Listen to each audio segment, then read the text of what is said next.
Osiris.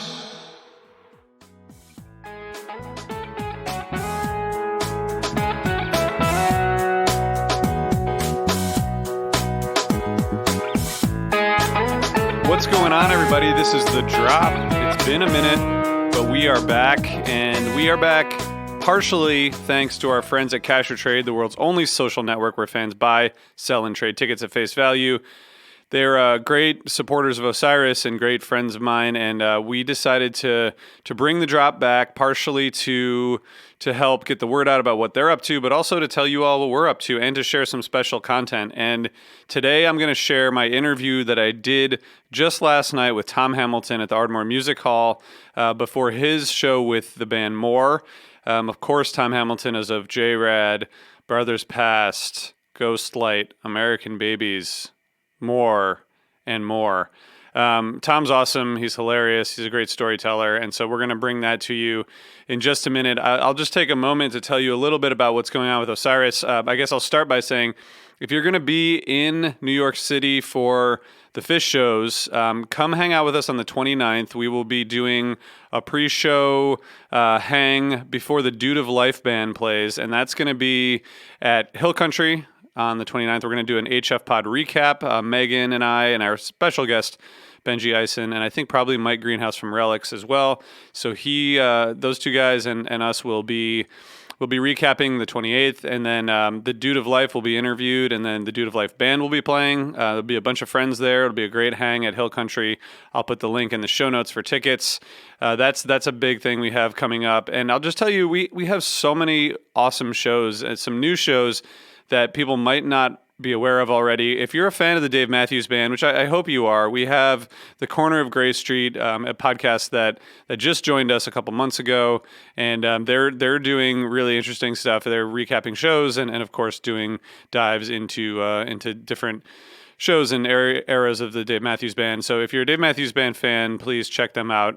I hope that everyone knows about Best Show Ever with Cam Hurt. Hilarious Cam. He's such an interesting dude, blowing up the jam band TikTok by making fun of all of us in a great way. He did a season of this show called Best Show Ever. I was a guest. My friend Tom Marshall was a guest on the last episode. Ryan Storm, Aaron from No Simple Road, and a bunch of other folks were interviewed, and it's funny, it's fun. If you like Cam, you should check that out. And then, of course, we're wrapping up our HF Pod 40 for 40 series. We are going to be looking at 2021 next week. We just did 2020 that came out yesterday. So we'll be doing 2021 and 2022 before the end of the year. And I mentioned this on HF Pod, but we're doing a new season coming up, which is going to look at the top 25 Phish tours of all time. And I'll put a link in the show notes if you want to vote on your favorite. I think we already have about 100 or so submissions to help us and inform us. So it's going well, and it's really fun. It's going to be pretty epic. I think we're going to cause a lot of controversy. There's going to be a lot more stuff coming next year, and so I hope everyone sticks around and goes on this journey with us at HF Pod. And we will have a new season of Undermine early in the year, which is going to be a look at 1998. We're going to look at covers. We're going to look at cover albums, cover songs. Everyone knows that was the year of the cover, but we have some special guests and a lot more content coming from Undermine. So I just want to give everyone a quick summary. So what we're going to do is first we're going to hear a brief message from CashorTrade about what they have going on this weekend. And every week we'll have a little snippet from CashorTrade. But right after the CashorTrade, we'll get into the interview with Tom Hamilton. And then at the end, we'll fade out. And I'll see you next week. So thank you for tuning in to the new and improved Drop. And thank you to CashorTrade. Hey, thanks for having us on The Drop here, RJ. We're stoked to be here. This is Dana from CashorTrade here with your ticketing update for the week of December 15th, 2023. First off, I just wanted to let any Phish fans know that CashorTrade has an amazing giveaway running right now. We're giving away 4 pairs of floor tickets for Phish's upcoming run at the Garden, December 28th through the 31st. The contest is totally free to enter and ends this weekend. You could win a pair of floor tickets for each night of Phish's New Year's run. You can gain additional entries by liking and sharing the giveaway and referring friends. Head to CashorTrade.org/Osiris to enter. If you missed the giveaway, don't worry. There's still plenty of tickets for face value or less on CashorTrade. Fish's New Year's run begins December 28th at Madison Square Garden in New York City. If you're going to be heading to MSG, don't miss your chance to get to know your fishy friends, artists, and makers at this year's fan art event. That's fan art with a PH, of course. The event will be hosted at the Hill Country Barbecue on December 30th and will feature fan art from all over the country. If you've been to a fan art before, let me tell you, the Madison Square Garden, New York City fan art really has an amazing turnout, so you won't want to miss it. Not going to make it to NYC this NYE? We have tickets for New Year's concerts coast to coast. You can find face value tickets to Billy Strings in New Orleans, Mo in Rochester, The String Cheese Incident in Oakland, California, Neil Francis in Denver, and so many more from another fan who can't make it on CashorTrade. Visit CashorTrade.org to see tickets available, and visit CashorTrade.org/Osiris to enter our fish giveaway. And we'll see you at the show.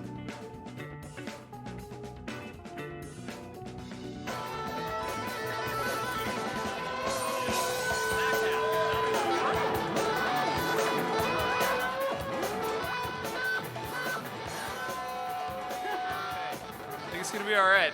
What's up, everybody? How you guys doing? All right. Hi, guys. Okay, so like imitate every word that I say. That would be awkward. Hi, Tom. RJ, how are you? I'm doing well. We are recording this for a podcast that I will. If you're listening, this will be coming out on Saturday, December 16th. Today's December 15th, and I'm here with Tom Hamilton, live at the Ardmore Music Hall. Tom, how are you doing? I'm great. I'm Good. great. Years winding down.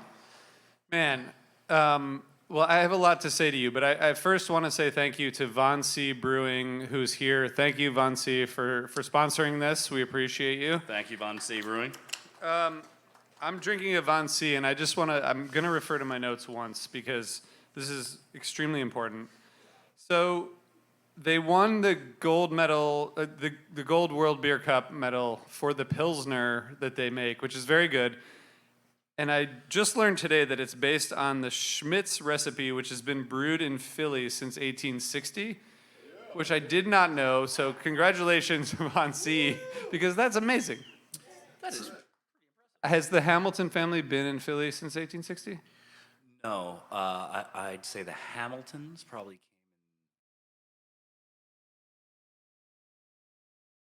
Yeah, But I think the 20s. but the Schmitz was already brewing by the time you got here. Yeah, probably. Yeah. But thank you to Von C, and they're pouring beer that you can taste, and I have one here. So thank you to you guys, and thanks to the Ardmore Music Hall for doing this. This is really fun. We've been doing a bunch of these pre-show interviews, and it's a lot of fun. Tom, we last talked here on stage maybe a year and a half ago. Yeah. And I think that day you met Daniel Donato. And Yes. you got to play music with him. We had a bunch of musicians up here. But you just got back from the Christmas Jam I did. in Asheville. And you were, what was that? First of all, do you get like an email that's like, hey, do you want to come to Christmas Jam? Because I feel like people show up there and it's like, oh, I didn't know like this person. I mean, I guess that's the whole point, right? That Christmas Jam happens and people show up. How do you get invited, and were you honored to be invited? I was honored. Christmas Jam is something that Warren Haynes, formerly of the Allman Brothers, hosts every year, and they team up with Habitat for Humanity.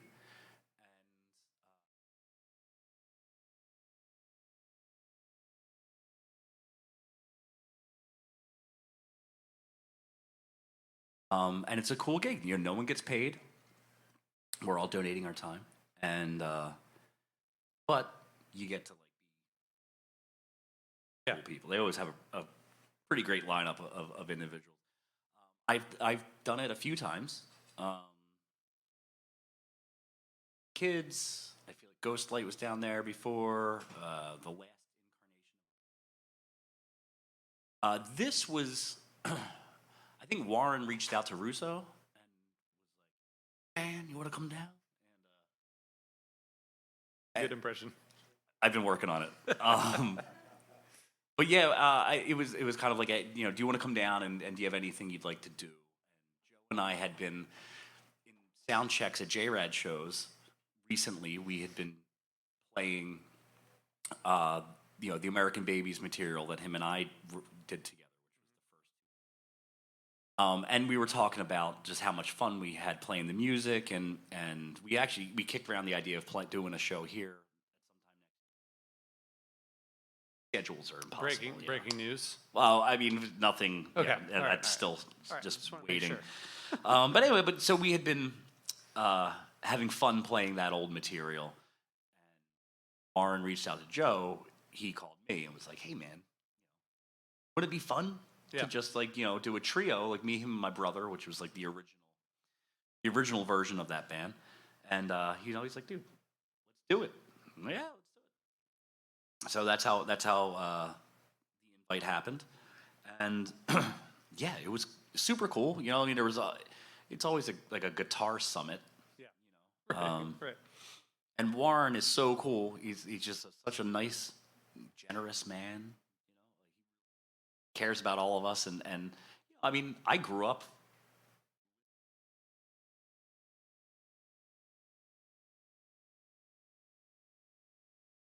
Allman Brothers and the Backward All Begins record, and Woodstock '94, all that stuff. It was a real big influence on my guitar playing and my brother's. And so it's just it's one of those show up and he knows my name. You're like, oh shit, Warren Haynes knows my name.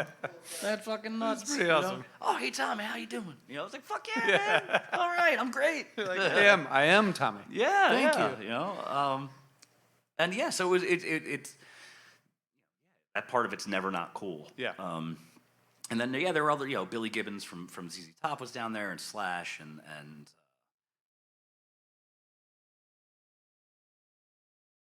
dudes. Yeah. It was really, really cool, really great experience. The one photo, or the first photo I saw, was from the back of the stage, and it was just you and Warren oh yeah, jamming head and head. This is really pretty sweet. We did the song "I Nearly Lost You" by a band called Screaming Trees from the single soundtrack in the '90s. Yes, the single soundtrack is awesome. Dude, I just that's my music. That's what I grew up on. So when we were putting together a thing, and Warren sits in with everybody, and I was just like, dude, if he's sitting in, we're gonna do something that's not an obvious choice. We're not gonna do like an Almonds tune or some blues thing. So I was like, dude, let's do Lost You. And to my fucking surprise, dude, when he showed up right before the set and we're talking about it, I was like, oh, we're going to do Nearly Lost You. He's like, oh, man, I love that song. And you're just like, oh, shit, Warren Haynes knows grunge music, man. That's fucking awesome. That's awesome. I just would never, I wouldn't equate the two things from having any kind of real overlap. But, yeah, and that was where we just went at it. It was fucking awesome. What was Slash like? Slash was a very quick interaction. We were all lining up, so all these people that play this event, you take like a picture, like it's like your senior portrait, like everybody's in the gym next to each other, it's like, okay, now take a crazy one or whatever, and we're standing there, and it's Joe and myself, and then my brother, and then Slash, Billy Gibbons, Warren Haynes, George Porter. It's like, what the fuck, dude? How did we end up as a part of this? And so I lean over right before we're about to take the picture, and I lean over to Slash, and I'm just like, hey, man, just want to let you know, it's taking all of my willpower to not like Chris Farley you right now. Just be like, hey, remember when you were in Guns N' Roses? And he kind of just like, like gave me like a half-ass laugh about it. And then like 30 seconds later, he just turns to us and he goes, man, one time my phone rang in the 90s and it was Chris Farley. I don't know. He got my phone number somehow because he really wanted to hang out. And then that was like the end of the story where it's like, what the fuck? What? Like, that's the reality that guy lives in. Where like Chris Farley hunted his phone number down. Awesome. Like that. You like referred to a Chris Farley a bit, and he's like, yeah. He's like, oh, I knew Chris. Yeah, he called me once. But I mean, dude, he was like, there's dudes where it's like, oh, been this famous your whole life, and you know, and he wasn't like a dick. It was just like there's like a confidence about somebody where you're, you know, I mean, all of that level of people have it, you know, or that I've encountered, you know, like all the dead guys, Mayor, you know, like it's not a dick thing at all. It's just when they walk into a room, they know they're walking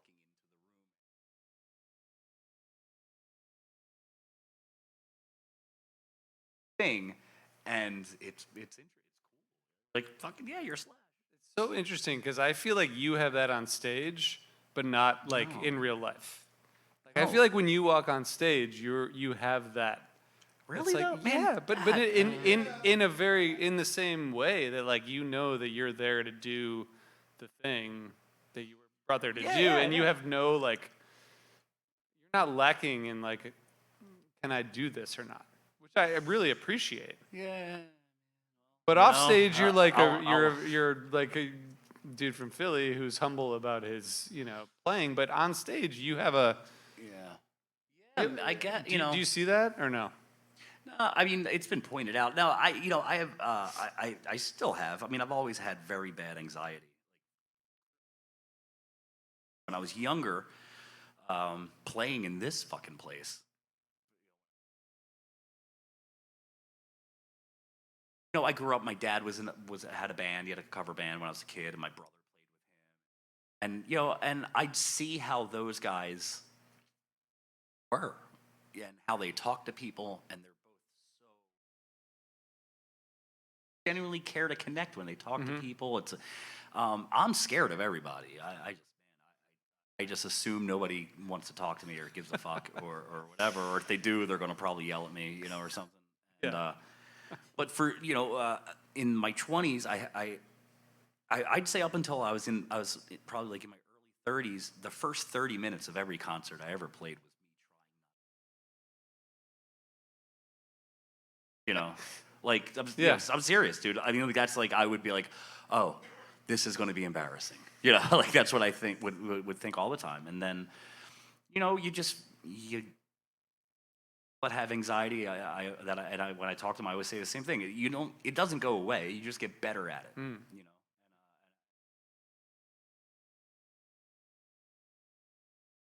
know.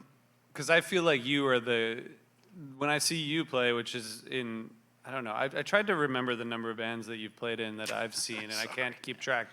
And you've been in many more than that. But I feel like you exude confidence on stage. Has that evolved? Like, do you feel that? No, it's not confidence at all. I'm scared to death, but I love it. I do. I love it, man. It is.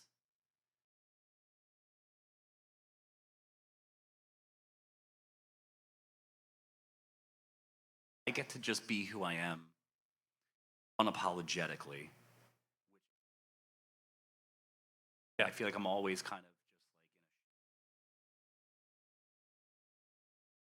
just like, and yeah, so it's like, hey, when I get so much joy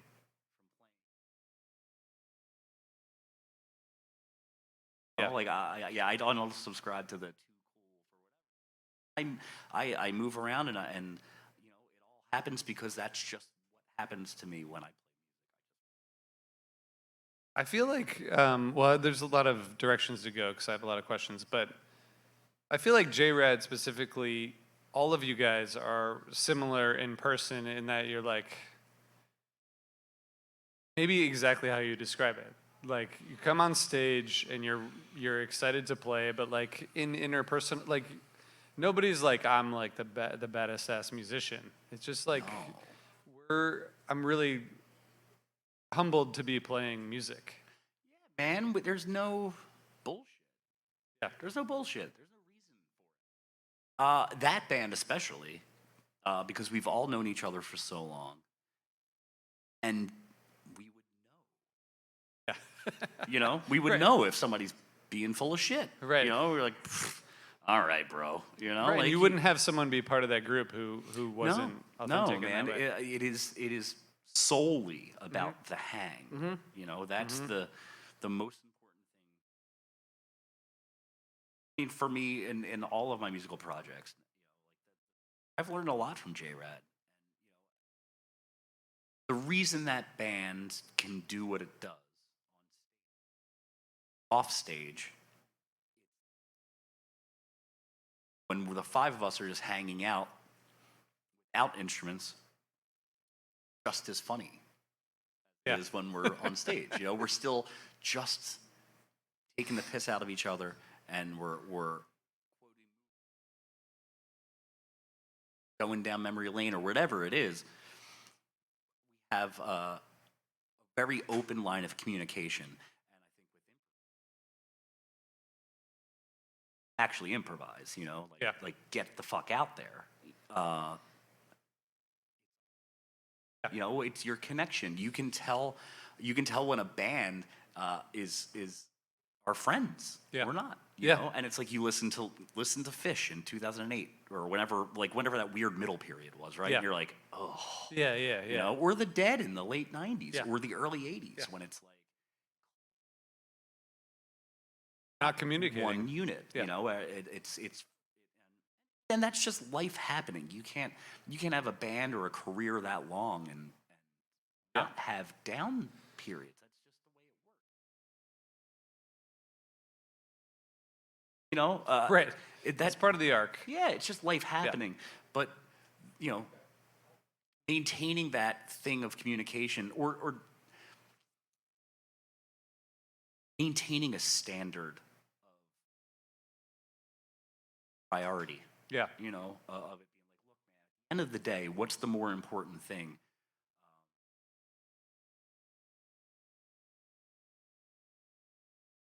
Having those open lanes of communication.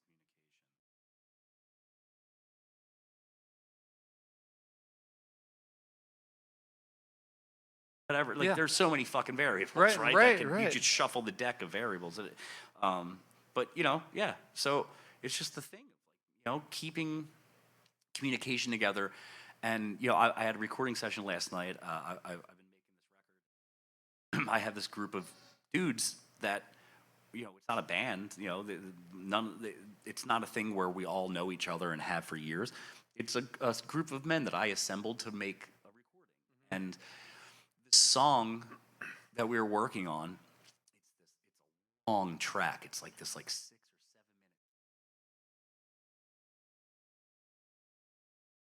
or 7 minutes. A film shrunk down to 7 minutes. Like, it's very dramatic. It has a lot of it goes places, and there's dynamics, and there's a story there, and that requires intimacy,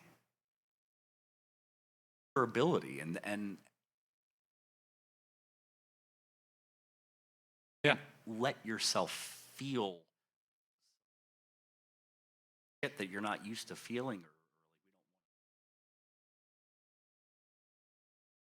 don't want. You know, but that's how you get to those special things. And when it's a group of people creating art together, and you can all feel safe enough together to get into the trenches emotionally. Interesting, because if you think about like studio musicians, it's a totally different world. Like I think about the Dead, I think about Fish, I think about bands that really do open up on stage emotionally with each other. Like you have to be connected. I told you earlier, I went to the first night of J-Rad here in Philly at the Met, which was amazing. And I've seen so many shows, maybe mostly festival sets or whatever, but for whatever reason, it all made sense to me that night that you guys are just up there hanging out.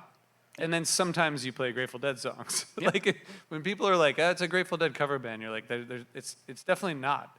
Like you. I mean, we're a Grateful Dead cover. But we don't have any airs about it, man. Like it but is. You what end it is. up in the songs. It's not like you're like, all right, we're gonna do Scarlet Begonias right now. Right. 1, 2, 3, let's go. It's like the song. It's is a just, conversation. The song is just the tortilla chip to get the dip. You know. Like, you know, it's a means to an end.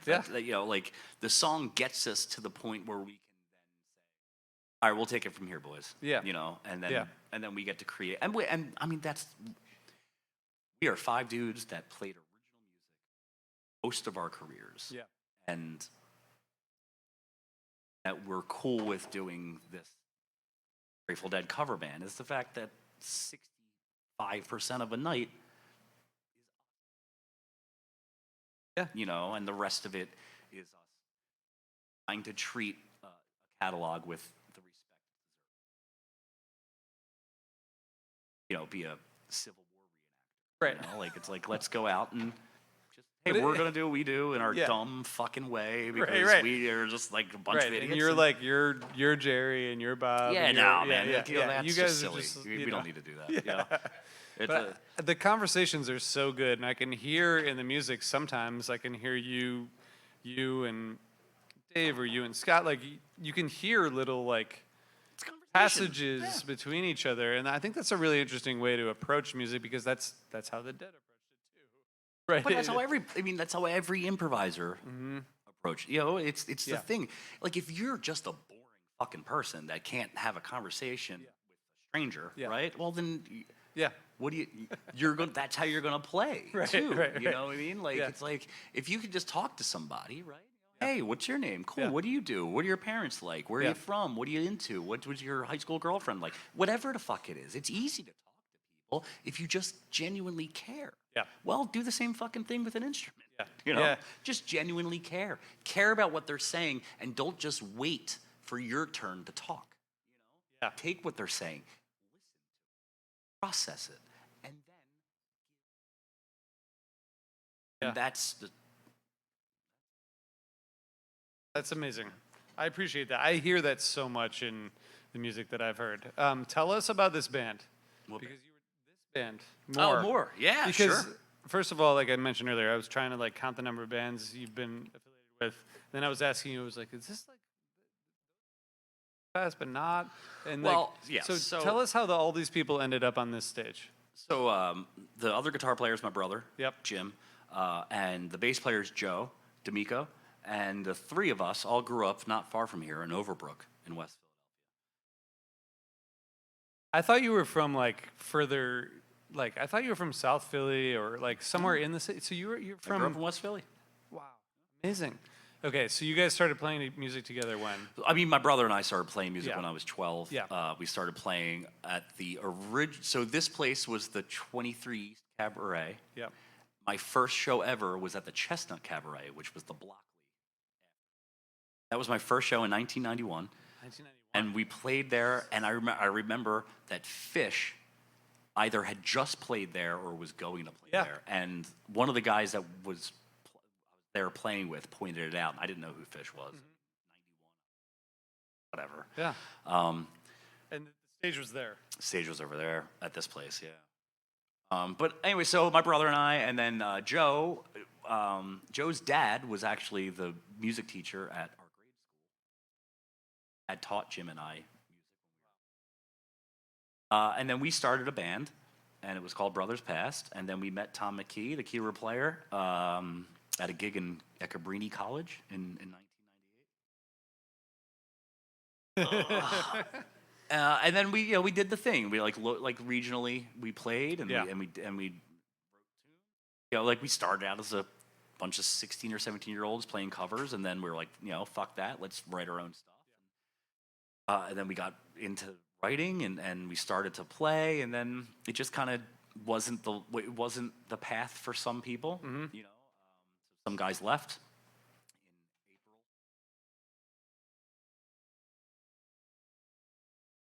in April. And Tom and I continued, and that was the Brothers Past that most people came to know. And then you came up with like the Biscuits and like there was like a scene. Yeah, we were part of the Wetlands. There was a scene. Yeah, Yeah. it was I mean, it was everybody. That's Hal J-Rad. Yeah. Right. I Yeah. mean, it all comes back to the Wetlands, really. Yeah. Which was a club in New York City, in Tribeca, in New York, in the '90s, and it closed.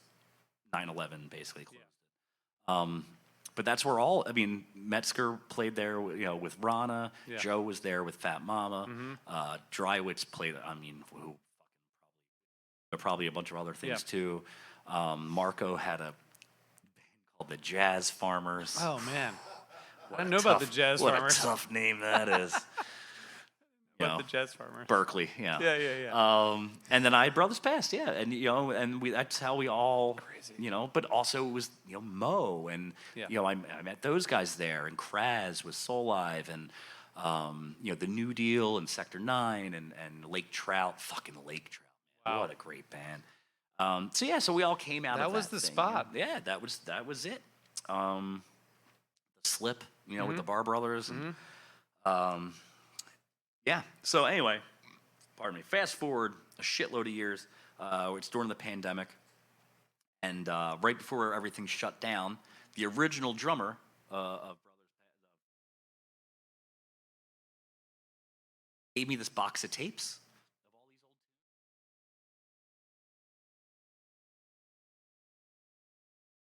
tunes. And I missed playing music. We couldn't play with anybody. My band at the time was Ghostlight, and half of them were across the country. So Tom McKee and I were hanging, and it was like, dude, what if we just kind of got together in the studio? Yeah. Why not?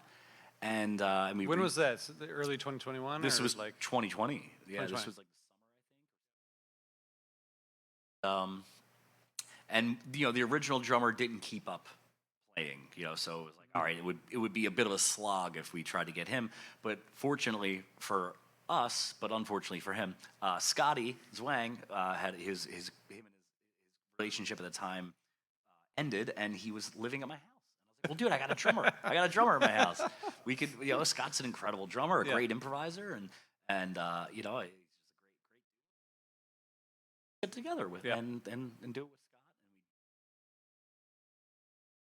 Scott. And then it was the thing of, let's not just like sit here and, like we're all still very competent artists.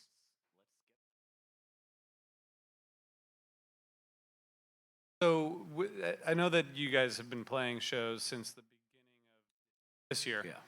How much of what people hear tonight is new versus old? Is it This will probably be like a 50-50. 50-50, Maybe. I mean, actually, I don't know. I looked at the set list. There's a lot of new shit on there, which is great. I mean, it's awesome, man. I mean, that's that's what we're stoked That's on. the And I know that like it's interesting because Ghostlight, J-Rad, Yeah. over the past 2 years or so, Yeah. you've been writing your own stuff too and songs with these guys. So like, how do you just write all the time and then figure out where it goes, or is it more about collaboration for you, or how do you approach new material? With more, it's definitely have a shorthand that we developed so long ago that we still have. It turns out, it was definitely like we didn't miss a beat with how we interact. So it's somebody brings in something, and then we just hours. We'll kick around a tune,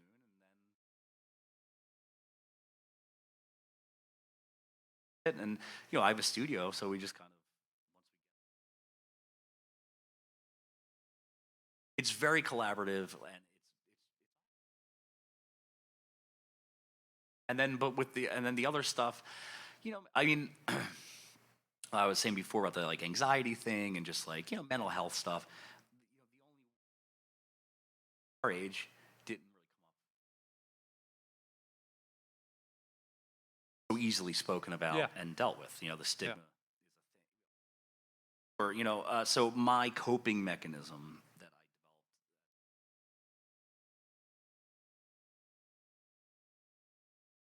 That's how I figure out. That's like the coolest way to deal with anxiety. Yeah, sure. I think. I mean, hey, it's like, a way. I like if I'm writing in a journal and you're making records, like that's but it's the pretty same fucking thing. cool. The only difference is that somebody gets to read my Right. journal, which Right, sucks fair in a enough. way. And interpret it in Yeah. whatever way they want. Yeah. But I've always just been a person that just likes to make shit. So just life that I've had to deal with. Since a little bit before the pandemic, and then all the way through that, and it's been a crazy. So I just 40. So I have a songwriting partner, Peter Tramo, who's another friend of mine from my childhood, and I was like, man, I want to through it. Yeah. And it's a thing. Like I have to like be ready because like I'm gonna bring her to make the stuff. And it's been great. We started in February and we wrote all through the year. Like anytime I wasn't on the road with J-Rad, I was in the studio just writing. Then we got it down to like 11 tunes. Currently making that. So that's going to be like Tom Hamilton. I guess. I don't know. I don't know what to call it, you know. You haven't done that before. No, I haven't. You know, so that might be. Is it like freeing, or does it feel like, how does No, that feel to I write your hate own it. thing? I grew up in this. Yeah. You know, Yeah. like the idea of a band is You've special lived, about like, it. Yeah, yeah, man. It's yeah. you know, like who needs their ego stroke? Like you have different things to say with the solo, or is it, or are they songs that could be applied to different bands if you were? I don't. You know, I wouldn't. Not with this group. You know, Yeah. with this group, I wouldn't. I don't feel You know, Yeah. it's like it's a little too dark. It's a little too personal.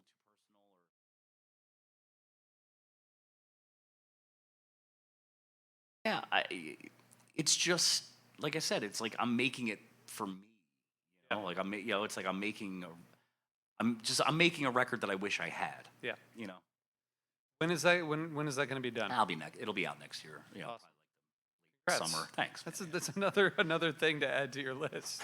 Dude, I just like making shit. Yeah. You know, and because if I don't, I like you know I can't leave my house. Yeah. You know, so it's like you know, Yeah, it's yeah. one It or the seems other, like you know. you gotta do something. Yeah. All right. Well, we need to go to the next program, unfortunately, because I'd sit here and talk to you for an hour. Do you want to play like a song? If you want me to, I can. I think you should. Like maybe, you know, I mean, whatever song you want to play, but like maybe. Something I'm feeling. Oh, man, RJ, I was gonna play a song I hated.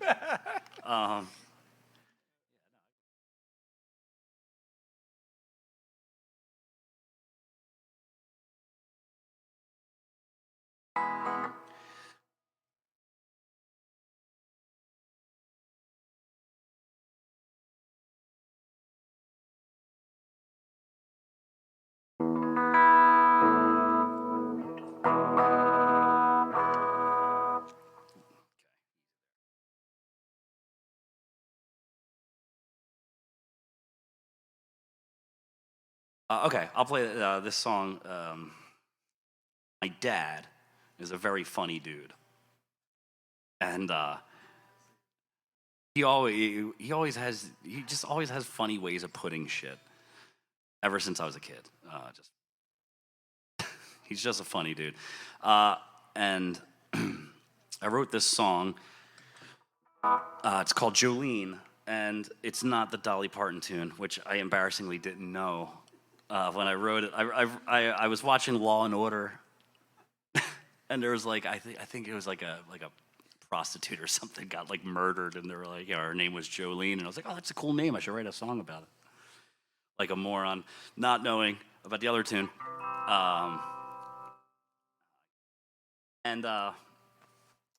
But anyway, the opening line is the thing my dad always said. Anyway.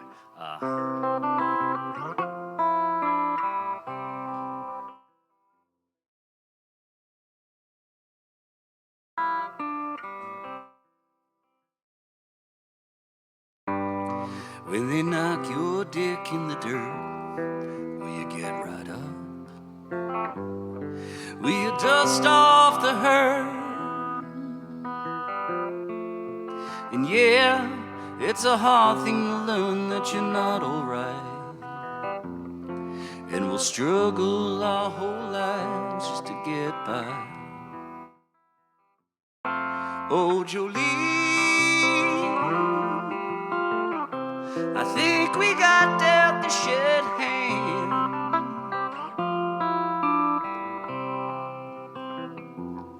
Oh, Jolene, I think we broke ground in quicksand.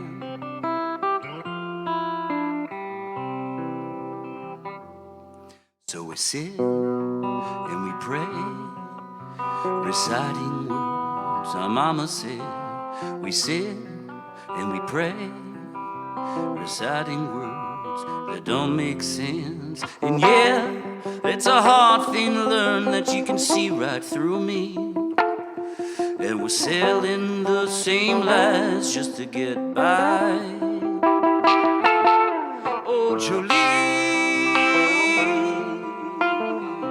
I think we got death to shed hand.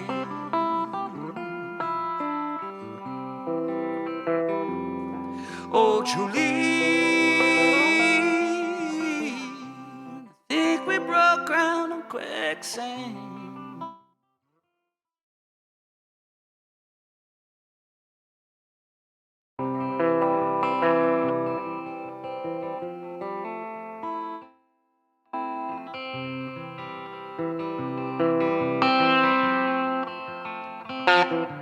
Oh, and sometimes it's just hard, and no reason at all.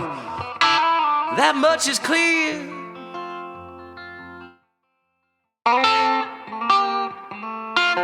And my dearest Jolene, I'm yours and you're mine, and we can make it up here. We got nothing to fear. So come on back to me, oh Jolene,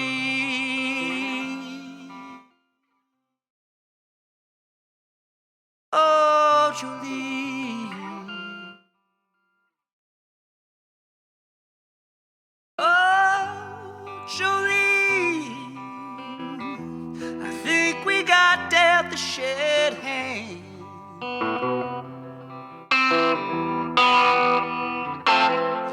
Oh, Jolene, I think we got death to shed hand.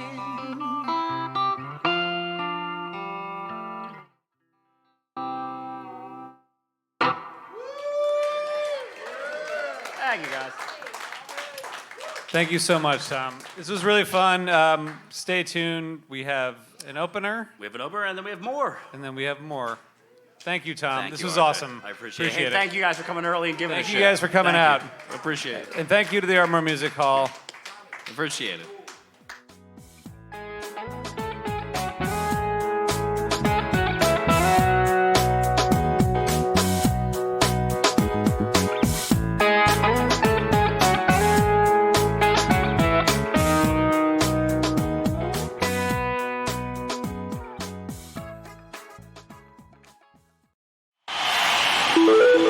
Osiris.